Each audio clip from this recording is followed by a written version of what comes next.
Elizabeth Zott, played by Brie Larson, needs to now rebuild her life. First, she makes friends with Calvin's neighbor. Oh, yeah.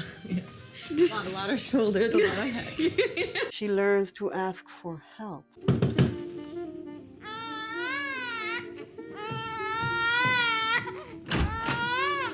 Hi.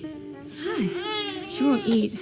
She goes back to rowing. She auditions and gets a TV series, makes it her own, I prefer to have room when I'm doing my work. and at the end of season 1, she finds the courage to make yet another change I am leaving supper at 6. and starts teaching chemistry. Hello.